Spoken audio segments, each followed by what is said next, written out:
우리 다 함께 기도하심으로 11월 5일 수요일 매일 예배 시작하겠습니다. 함께 기도하시겠습니다.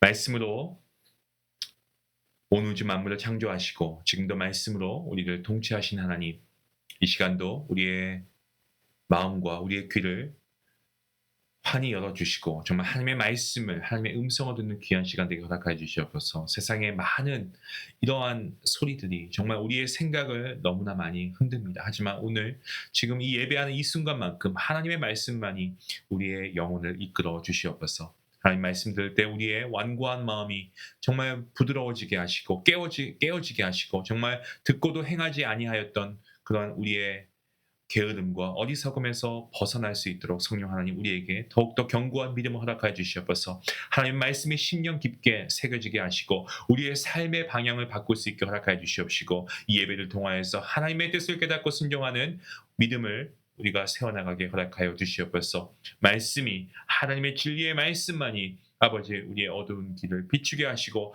하나님의 말씀의 능력만이 낙심한 영혼을 일으키실 줄로 믿습니다. 오늘 주의 말씀이 우리의 인생의 나침반이 되게 하시고 그 진리의 말씀 위에 굳게 서는 예배자가 되게 허락하여 주시옵소서. 몸이 약한 성도님들 주님께서 함께 하시고 말씀을 통하여 아버지 모든 질병과 마음의 상처와 아픔들이 물러가는 귀한 역사가 있게 주여 허락하여 주시옵소서. 모든 예배 시정을 주님께 맡겼고 감사하며 예수님의 이름으로 기도하옵나이다. 아멘. 찬송가 94장 함께 하시겠습니다.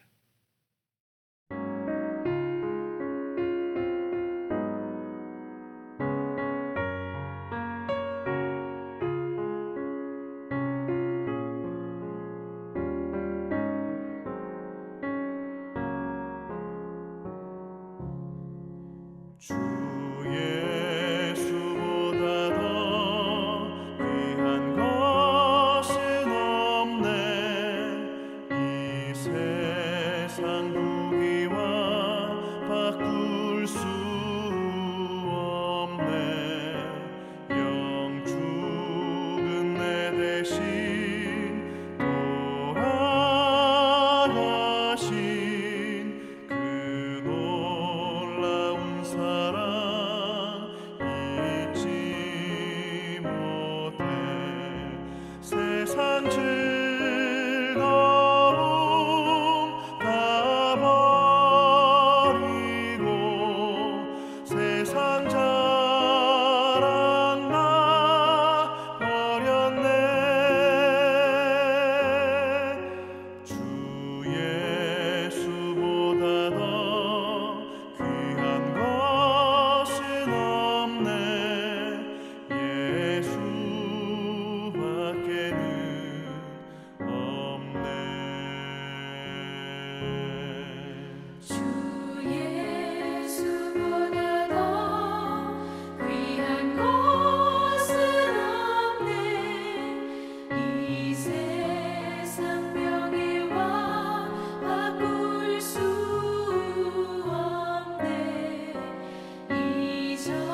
오늘 함께 볼 말씀은 어제 디모데후서 2장에 이어서 디모데후서 3장 말씀이 되겠습니다.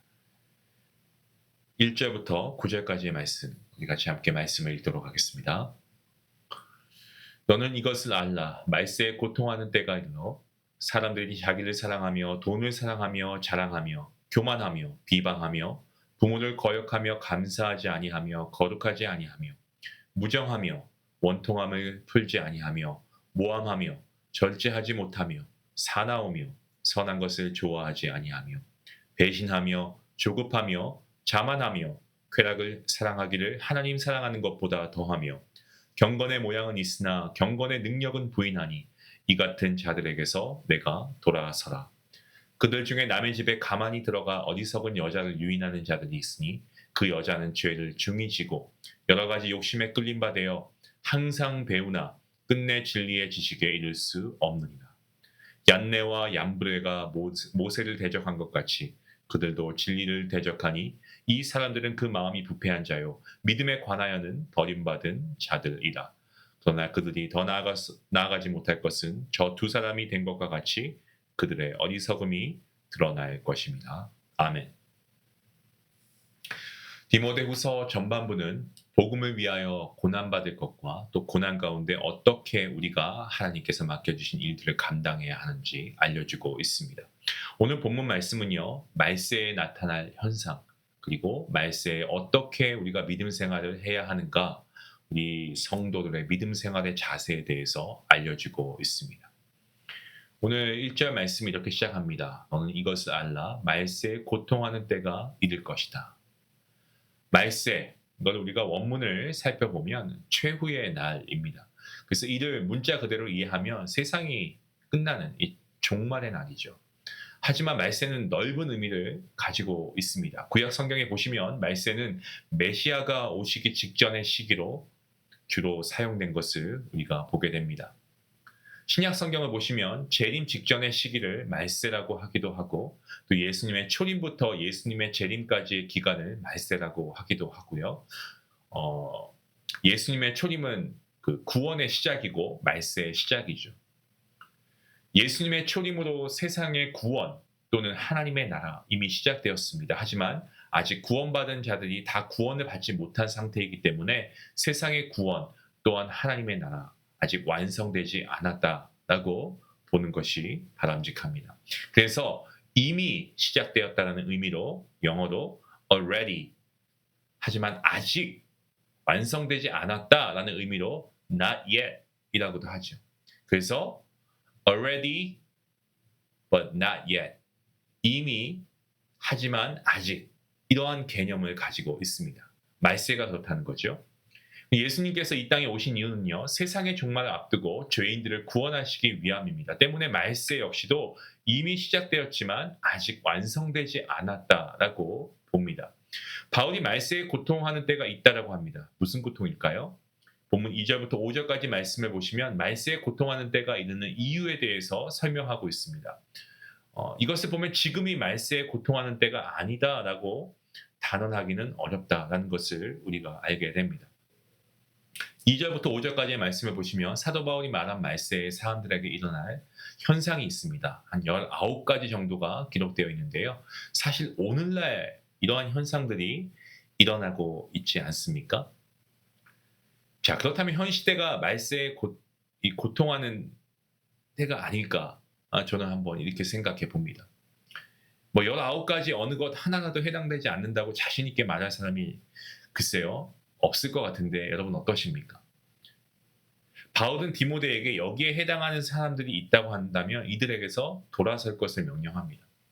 어떻게 보면 참 두려운 말씀인데요. 물론 앞선 2장의 말씀처럼 이러한 사람들에게 온유함으로 훈계하며 기회를 주겠지만 여러 번 훈계하고 여러 번 기회를 줬는데도 불구하고 계속해서 19가지에 해당하는 행동을 한다면 돌아서는 것이 맞다라고 사도 바울이 얘기하고 있는 거죠. 때문에 우리가 19가지가 삶의 양식이 되지 않도록 늘 주의해야 됩니다. 본문 6절과 7절 말씀을 보시면 19가지에 해당하는 사람들 중에 남의 집에 가만히 들어가는 사람에 관한 언급이 나와 있습니다. 가만히 들어가는 것은 남몰래 들어가는 거죠. 사람들의 눈을 피해서 남의 집에 들어가는 사람이 어떻게 선한 사람일 수가 있겠습니까? 그들은 악한 의도를 가지고 남의 집에 들어가서 어리석은 여자를 유인합니다. 자, 유인한다라고 하는 표현보다 사실 포로로 잡다라는 그러한 의미가 더 분명해 보입니다. 자, 이것은요, 거짓 교사들의 어떤 교묘한 속임수로 사람을 사로잡는 것, 이것을 묘사하고 있는 말씀입니다. 요즘 한국의 이단 때문에 난립니다. 요즘 이단에 빠지는 사람들이 이와 같이 사로잡히는 사람들, 교묘하게 사람을 유인하는 사람들이 악합니다. 하지만 그 유인에 빠지는 사람들은 여러 가지 욕심을 쫓다가 죄에 짓눌린 사람들이라고 말씀하고 있습니다. 그들은 항상 배우는 사람 같지만 진리의 지식에 이를 수가 없고요. 그리고 경건의 모양만 갖춘 사람이다라고 사도 바울이 이야기합니다. 그러니까 경건의 모양만 갖춘 사람에게 넘어가는 사람 역시도 경건의 모양만 갖춘 사람일 확률이 크다라는 거죠. 자, 저와 여러분에게 한번 적용해 보겠습니다. 우리가 경건의 능력을 갖추지 못한다면 우리 또한 이런 이단 사설에 빠질 수가 있습니다. 심지어는 이단 사설을 퍼뜨리는 사람이 될 수도 있다는 것을 우리는 기억하며 정말 조심하고 또 조심해야 됩니다. 어리석은 사람들 유인하는 사람은요, 어떤 종류의 사람입니까? 오늘 8절과 9절 말씀에서 알려주고 있죠. 얀네와 그리고 얀브레라고 하는 인물이 나옵니다. 그들은 구약 성경에 이름이 언급된 사람들이라고 말하는 사람들이 있는데 사실 그렇지 않습니다. 이 얀네와 얀브레는 구약 성경에 이름이 언급된 사람들이 아닙니다. 이 얀네와 얀브레는 이 아람어인데요.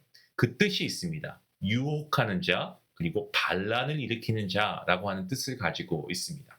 각종 문헌에 나타난 것을 종합해 보면 이들은 원래 애굽의 술객입니다. 이 술객으로서 이스라엘이 출애굽할 때 이스라엘 공동체에 들어갔다가 이스라엘 광야 생활에서 이 금송아지를 만들지 않습니까? 그때 금송아지를 만들어서 하나님을 노엽게 한 주동자들이 바로 이들이었습니다. 그러니까 사도 바울 당시에 거짓 교사들은 이 얀네와 얀브레처럼 교회를 아주 혼란스럽게 어지럽게 할 목적으로 성도들로 위장한 거죠.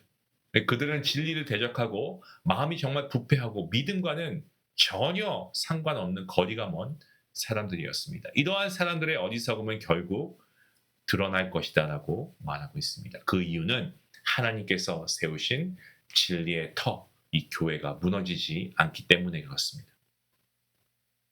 사랑하는 성도 여러분, 말씀이신 주님의 진리 위에 견고히 서 있으면 어떤 교묘한 자들의 유혹이 와도 넘어가지 않습니다.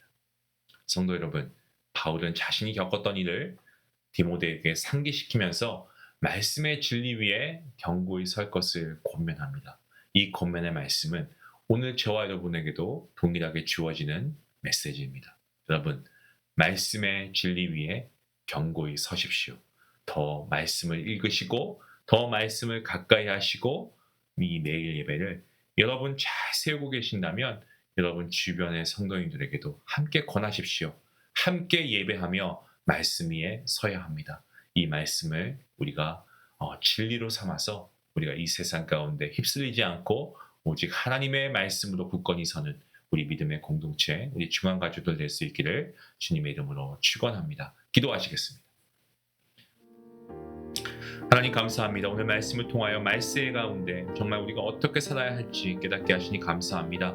세상이 어지럽고 혼란하고 사람들 마음이 진리를 떠나서 자기의 욕심을 쫓는 이 시대 아니겠습니까? 하지만 이럴 때 우리 성도님들 우리 모두가 정말 주님의 말씀 가운데 굳게 서게 허락하여 주시옵소서. 경건의 모양만 가지고 능력은 잃어버린 자가 되지 않게 하여 주시옵시고 말씀의 능력으로 살아가는 참된 그리스도인이 되게 주여 허락하여 주시옵소서. 우리의 가정과 우리의 자녀와 교회와 일터를 지켜주시고 진리의 터 위에 굳게 세워주시옵소서. 우리가 주님의 말씀을 지키고 하나님의 사람으로 온전케 되어서 모든 선한 일을 행할 준비된 그릇이 되게 허락하여 주시옵소서.